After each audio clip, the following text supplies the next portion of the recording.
नमस्कार दोस्तों, चलिए जानते हैं उत्तर प्रदेश की सभी 75 जिलों की आज की ताज़ा बड़ी महत्वपूर्ण खबरों को। लेकिन उससे पहले वीडियो को लाइक कमेंट जरूर करें और साथ में कमेंट में बताएं कि आप इस वीडियो को किस जिले से, किस गांव से, किस शहर से देख रहे हैं। यूपी पर मानसून मेहरबान, लखनऊ, कानपुर समेत कई जिलों में होगी बारिश। लखनऊ के आसपास के अधिकांश रूप से बारिश होने की संभावना जताई गई है। आमतौर पर बादल छाए रहेंगे, एक या दो बार हल्की बारिश और गरज चमक के साथ बौछार पड़ सकती है। वहीं कानपुर में सोमवार को हल्की अच्छी बारिश होगी। वहीं बिहार में बाढ़ से बिजली गिरने से 13 लोगों की मौत हो चुकी है। वहीं राजस्थान में यानी बारिश से 7 लोगों की जान जा चुकी है। वहीं मध्य प्रदेश में 4 जिलों में बाढ़ जैसे हालात बने हुए हैं। वहीं लैंड सैटेलाइट से चंडीगढ़ मनाली हाईवे बंद पड़ा है। अखिलेश यादव के भाई प्रतीक यादव से 5 करोड़ रुपए की रंगदारी, पास्को ऐड में फंसाने की दी धमकी। लखनऊ में सपा प्रमुख अखिलेश यादव के भाई प्रतीक यादव से 5 करोड़ रुपए की रंगदारी मांगी गई है। उन्होंने गौतमपल्ली थाने में एफआईआर दर्ज कराई है। इनमें कहा है कि चिनेट में रहने वाले कृष्ण नंदन पांडे ने उसे 5 करोड़ रुपए के निवेश के नाम पर ठग लिए। उन्होंने पैसा वापस मांगा तो बहाने करने लगा। प्रतीक यादव ने सख्ती की तो पास्को ऐड में फंसाने, इस ऑडियो वायरल करने की धमकी दी है। पीएम किसान सम्मान निधि की 18 जुलाई को जारी होगी 20 विकेट। भारत सरकार की इस योजना के तहत किसानों को साल में 3 बार 2-2 हज़ार रुपये की आर्थिक मदद सीधे उनके बैंक लाभार्थी को बैंक खाते में जाती है। इसी योजना में 20 विकेट जारी होनी है, जिसमें योजना से जुड़े किसानों को इंतजार है। वैसे माना जा रहा है कि 20 विकेट 18 जुलाई को जारी हो सकती है।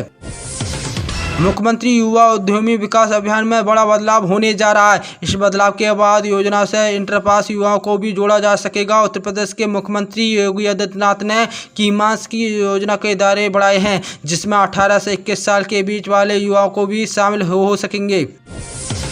यूपी पंचायत चुनाव की तैयारी शुरू। 1 जनवरी 2025 को 18 वर्ष होने वाले युवाओं को भी वोट बनेंगे। वोटर्स घर घर जाकर बीएलओ बनाएंगे। उत्तर प्रदेश में पंचायत चुनाव को लेकर तैयारी शुरू हो गई है। राज्य निर्वाचन आयोग ने मतदाता सूची को अपडेट करने के लिए विशेष अभियान चलाने का निर्णय लिया है। इसी अभियान के तहत बीएलओ बूथ लेवल अधिकारी 14 अगस्त को घर घर जाकर मतदाता सूची में नाम जोड़ेंगे, संशोधन और नवीनीकरण का काम करेंगे। सीएम योगी आदित्यनाथ ने केजीएमयू को 941 करोड़ रुपए की सौगात दी है। 92 बेड का आईसीयू, 340 बेड का स्पेशलिटी सेंटर बनेगा। सीएम योगी आदित्यनाथ ने सोमवार को केजीएमयू को 2 बेड प्रोजेक्ट का लोकार्पण का और 3 का शिलान्यास किया है। हमने कार्डियोलॉजी ने 92 बेड और आईसीयू भवन और 340 बेड का कोरोनरी सुपर स्पेशलिटी सेंटर का लोकार्पण किया जाएगा। सीएम ने कहा है कि किंग जॉन चिकित्सक विश्वविद्यालय प्रदेश का एकमात्र चिकित्सा संस्थान है जिसमें पिछले 1 सदी में 2 बड़ी महामारी का सामान देखा गया है। गोंडा में 20 मदरसों की मान्यता खतरे में, नियम का पालन न करने पर शासन को भेजा गया है मान्यता रद्द करने का प्रस्ताव। उत्तर प्रदेश के गोंडा जिले के बाद 20 मदरसों को मान्यता रद्द करने की प्रक्रिया शुरू की गई है। जिला अल्पसंख्यक कल्याण विभाग की जांच में पाया गया है कि मदरसा सरकारी मान्यता के नियमों का पालन नहीं कर रहे। विभाग ने इस मदरसों की कई बार नियमों का पालन करने के लिए पत्र भेजा है, लेकिन कोई सुधार नहीं हुआ है। इसके बाद ही विभाग ने मान्यता रद्द करने के प्रस्ताव उत्तर प्रदेश मदरसा बोर्ड को भेज दिया है। सपा ने शुरू की पंचायत चुनाव की तैयारी, गांव-गांव भेजा जा रहा है। अखिलेश यादव का पीडीए पर्चा, होगा चौपाल का आयोजन। समाजवादी पार्टी ने भी त्रिस्तरीय पंचायत चुनाव की तैयारी प्रारंभ कर दी है। सपा अध्यक्ष अखिलेश यादव के हस्ताक्षर वाले पीडीए पर्चे का गांव-गांव भेजा जा रहा है। इसमें समाजवादी पार्टी की उपलब्धि होंगी, साथ ही पिछड़े, दलित और अल्पसंख्यक पीडीए से अपने एकजुटता मजबूत करने की अपील की होगी। सपा के प्रमुख प्रवक्ता राजेंद्र चौधरी ने बताया कि भाजपा सरकार ने दलित और पिछड़े अल्पसंख्यकों को उत्पीड़न काफी बढ़ाया गया है। किसानों के लिए फसल बीमा योजना की अंतिम तिथि नजदीक, जन सेवा केंद्र पर जाकर उठा सकते हैं लाभ।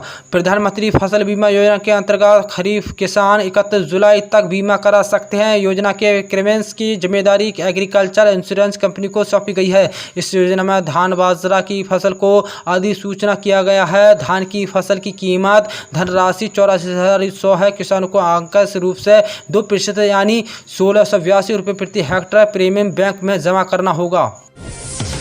राशन कार्ड को लेकर सरकार ने जारी की नई गाइडलाइंस, हट सकता है आपका नाम। सरकार ने राशन कार्ड को लेकर नई गाइडलाइंस जारी की है, जिसके तहत अब हर लाभार्थियों को समय पर दस्तावेज को सत्यापन कराना अनिवार्य कर दिया है।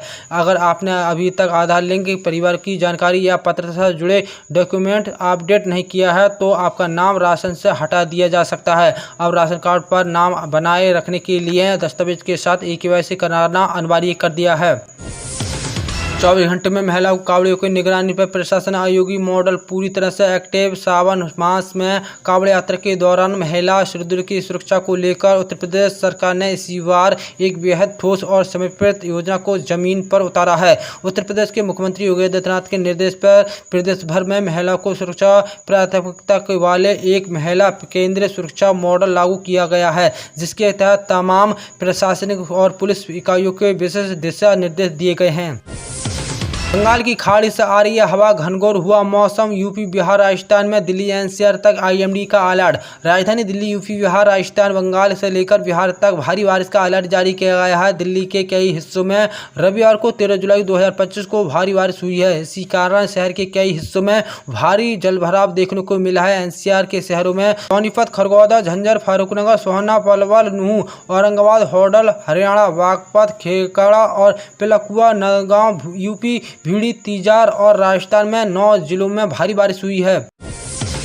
झांगुर बाबा हिंदू लड़की को मुस्लिम देशों में भेजता था, नसरीन से 8.5 लाख वसूली करेगी सरकार। लखनऊ में विश्व हिंदू रक्षा परिषद कार्यालय में झांगुर बाबा के जाल में फंसी पीड़ितों को प्रेस कॉन्फ्रेंस के इस बताया गया है कि झांगुर हिंदू लड़कियों को मुस्लिम देशों में भेजता था। सनातन में वापसी कर उन्हें धमकी दी जा रही है। युवतियों ने कहा है कि योगी बाबा हिंदू मुस्लिम को युवतियों को रक्षा करो। सरकार ने झांगुर की कोठी ढहने में चर्चा हुई है। 8.5 लाख रुपए वसूली की जाएगी। नसरीन से नोटिस भी जारी।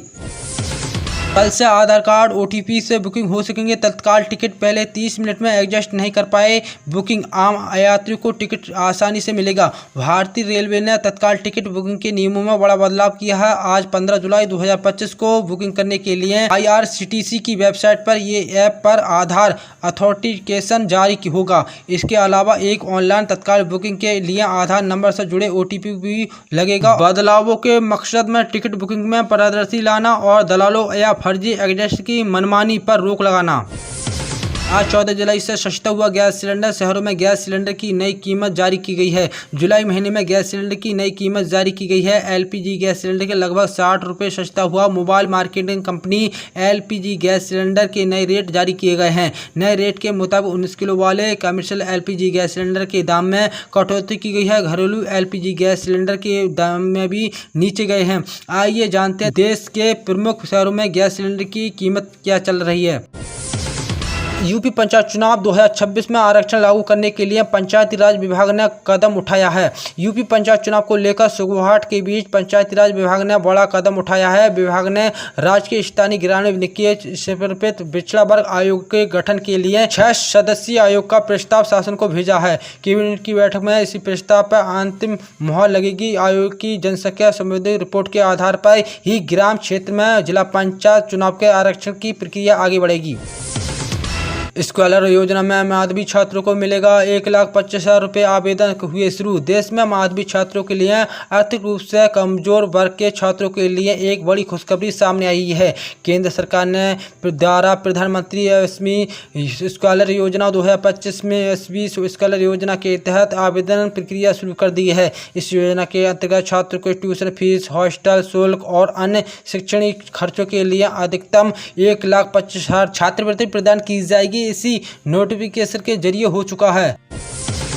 यूपी के स्कूल में पढ़ने वाले बच्चों को अभिभावकों के खाते में रुपए भेजेगी सरकार। CM योगी ने किया ऐलान। उत्तर प्रदेश के सरकार प्रदेश विद्यालय में पढ़ने वाले बच्चों को अभिभावकों के खाते में रुपए भेजेगी। ये रुपए यूनिफॉर्म, जूता, मोजा, स्टेशनरी एवं पाठ्यक्रम सामग्री हेतु दिए जाएंगे। 1200 रुपये की सहायता राशि और DVD के माध्यम से शीघ्रता आधारित की जाएगी। ये कार्य पारदर्शी और समृद्धि के साथ दी जाएगी ताकि लाभार्थियों को समय पर मदद मिल सके। दुबई और नेपाल में गिरोह के नेटवर्क कमान नसरीन ही संभालती थी, झांगुर बाबा ने कबूला। अवैध धर्मांतरण के मुख्य आरोपी झांगुर बाबा ने कबूला कि दुबई और नेपाल में उसकी गिरोह का सबसे ज़्यादा नेटवर्क है। यह की मानता है नीतू उर्फ नसरीन ही संभालती थी। इससे आने वाले रकम को संस्थाओं को सहयोग के लिए मददगार नीतू से ही संपर्क करते थे। रिमांडर अवैध के चौथे दिन ATS अफसरों ने ऐसे झांगुर बाबा ने कहा कि रविवार को भी सबसे ज़्यादा सवाल विदेशी फंडिंग को लेकर हुए हैं। प्रदेश वालों के लिए खुशखबरी बनेंगे 5 नए एक्सप्रेस। इन जिलों को होगा बड़ा फायदा। उत्तर प्रदेश राज्य में दिन प्रतिनिधि प्रगति देखा जा रहा है। कि बता दें कि प्रदेश में सड़क कनेक्टिविटी को मजबूत करने के लिए सरकार हाईवे और एक्सप्रेस को जाल बिछा रही है। वहीं सरकार ने प्रदेशवासियों को बड़ी सौगात दिया है। बता दें कि ये उत्तर प्रदेश के 5 नए एक्सप्रेस बनने वाले हैं। वहीं उत्तर प्रदेश में 5 नए एक्सप्रेस बनने से सफर आसान होगा। वहीं जिलों में बहुत ही बड़ा फायदा होगा। यूपी की गरीब महिलाओं को 3000 रुपये महीने देगी सपा सरकार। 2027 को लेकर अखिलेश यादव का बड़ा ऐलान। सपा प्रमुख अखिलेश यादव ने 2027 चुनाव होने वाले विधानसभा चुनाव को लेकर बड़ा ऐलान किया है। लखनऊ में समाजवादी पार्टी पर आयोजित प्रेस कॉन्फ्रेंस में सपा प्रमुख ने 2027 में सपा सरकार बनती है तो स्त्री सम्मान स्मृति योजना शुरू की जाएगी। इस योजना के तहत गरीब महिलाओं को हर महीने 3000 रुपये दिए जाएंगे। यूपी में 5000 स्कूलों को बंद करने के फैसले पर सुप्रीम कोर्ट की चुनौती। 3.5 लाख छात्रों के भविष्य पर सवाल। उत्तर प्रदेश में 5000 सरकारी स्कूलों को बंद करने के खिलाफ सुप्रीम कोर्ट जनहित याचिका दाखिल की गई है। याचिका में कहा गया है कि सरकार के इस मकसद से राज्य में 3.5 लाख छात्रों को निजी स्कूलों में दाखिला लेने के लिए मजबूर होना पड़ेगा। याचिकाकर्ता सुप्रीम कोर्ट में जल्द ही सुनवाई मांगी गई है। सुप्रीम कोर्ट ने जल्द ही सुनवाई का भरोसा देते हुए कहा कि हालांकि ये सरकार का नीतिगत मामला है। पीसीआई ज्योति मौर्य और सफाई कर्मी पति फिर आमने सामने। पति आलोक ने अफसरों से पत्नी से मांगे गुजारा भत्ता। ज्योति मौर्य बोली, खुद कमा रहे हो, हमसे क्यों मांग रहे हो। वरिष्ठ पीसीआई अफसर ज्योति मौर्य ने सफाई कर्मी पति आलोक मौर्य एक बार फिर से आमने सामने। दोनों लोगों ने मामले कोर्ट में चल रहा है, लेकिन आलोक मौर्य ने इलाहाबाद हाई कोर्ट में गुहार लगाई है कि उसने कहा है कि उन्हें दोनों कोर्ट में केस चलने पर तक गुजारा भत्ता मिले। लखनऊ में बिजली कर्मचारियों का मीटर लगाने पर विरोध प्रदर्शन। उत्तर प्रदेश में पावर कॉर्पोरेशन के आदेश पर भी सस्ती बिजली के जलाए रहे कर्मचारियों अपने घरों पर मीटर नहीं लगा दे रहे हैं। इसके विरोध में सोमवार को दोपहर बिजली कर्मचारियों ने मुख्य अभियंता कार्यालय गोमती नगर और जनकपुरी जोन कार्यालय में समीक्षा प्रदर्शन किया है। प्रदर्शनकारियों ने चेतावनी दी है कि किसी भी हालत में मीटर लगाने नहीं देंगे। इससे पहले पुराने लखनऊ में रहने वाले बिजली कर्मचारियों ने लखनऊ सेंट्रल जोन कार्यालय परिसर में खाद की कमी को लेकर सीएम योगी गंभीर जिला अधिकारी को दिए गए निर्देश। मुख्यमंत्री योगी आदित्यनाथ ने सोमवार को एक उच्च स्तरीय बैठक में खरीफ सीजन में दृष्टिगत किसानों को आवश्यक खाद में निर्बाध आपूर्ति सुनिश्चित करने की व्यवस्था की समीक्षा की है। मुख्यमंत्री ने निर्देश दिए कि प्रदेश में किसानों को खाद की कोई कमी न होनी चाहिए। उन्होंने कहा है कि खाद की मॉनिटरिंग की सुनिश्चित की जाएगी। कालाबाजारी या जमाखोरी पर सख्ती से सख्ती कार्रवाई की जाएगी। तो दोस्तों, हमारी यूपी समाचार 92 पे पहली बार आए हो तो चैनल को सब्सक्राइब कर लेना, वीडियो को लाइक कर लेना, हमारी वीडियो को अपने दोस्तों को ज़्यादा से ज़्यादा शेयर कीजिए।